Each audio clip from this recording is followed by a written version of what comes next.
Okey. Dan betul nak dibahas lah. Bahas lah. Okey, saya nak bahas. Dah lah Tadi saya baca, sekarang saya minta izin nak bahas. Saya nak bagi tahu Datuk Lokman Nur Adam ni bukan orang yang setia kepada parti. Kita kenal dia. Dia daripada asalnya belum pernah ada orang macam Piramli cakap. Satu, banyak. Dua, kadang-kadang. Tiga, jarang-jarang. Empat, susah kita nak jumpa. Ini kita jumpa. Datuk Lokman Nur Adam ni, dia asal daripada Keluang, pindah pergi Shah Alam. Shah Alam patah balik Johor, Seri Gading. Seri Gading sekarang nak masuk Orang Semaju.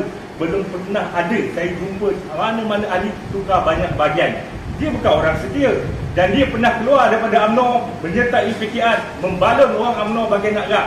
Tapi hari ini dia telah pun diterima masuk Orang Semaju. Tetapi dia sangat biadab dan tidak menghormati ahli-ahli UMNO di Orang Semaju. Jadi saya harap bahagian ambil keputusan, menasihati orang yang tak pernah ada adab ni duduk dalam Orang Semaju. Hormat orang Semaju bercakap dengan Datuk Lokman Adam. Jangan biadab sangat. Kita dah lama sabar dengan dia. Jadi saya tak nak bergaduh dekat di media sosial. Saya harap saya gunakan saluran yang betul ini.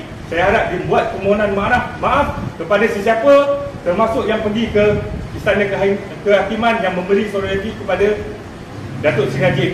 Walaupun ketika itu parti UMNO tidak membuat memberi kebenaran secara rasmi untuk kita pergi, tetapi Presiden kata siapa nak pergi silakan, tanggung sendiri. Maksud tanggung sendiri, makan tanggung sendiri, kena tangkap sendiri, duit minyak semua sendiri. Tapi kita sayangkan Datuk Najib, kita pergi memberi sokongan, termasuk ketua bahagian sendiri pergi memberi sokongan kepada Datuk Najib yang telah banyak berjasa kepada kita. Tetapi mula keluarga ni suka-suka hati dia pun tak pergi. Dia boleh cakap yang pergi ni derhaka, sangat-sangat biadab. Saya harap wakil bahagian pun ada sini, bagi tahu kat bahagian, kita tak nak kalau dia tak ada kat Orang Semaju, saya tak berapa kisah. Tapi dia telah pun diterima masuk di Orang Semaju. Hormat dan jaga hati orang Melayu, ahli UMNO di Orang Semaju. Itu saya bahas sikit. Sekian, terima kasih. Terima kasih, Bu Sitap. Okey. Terima kasih Datuk Ketua UMNO Cawangan. Itulah yang kita nak. Ketua Cawangan yang berani, yang berpecah silat dia, yang berani bersuara atas benda-benda yang tidak logik, yang tidak patut disuarakan dalam saudara Nur Iqmal ni tadi, Lokman Adam ni, dia panggil Lokman ya. Jadi dengan ini saya berharap ahli-ahli UMNO Cawangan faham kenapa saudara Ketua Cawangan kita bersuara dengan lantang dan tegas, sebab benda-benda ni dia efek semua orang, bukan kita saja, semua ahli yang berada di cawangan masing-masing efek. Kita terasa yang Lokman Adam ni permainkan UMNO, memainkan orang-orang UMNO supaya dia boleh naik ke atas. Tapi tidak, bukan senang. Dia pun payung terjun juga datang kat Orang Semaju ni.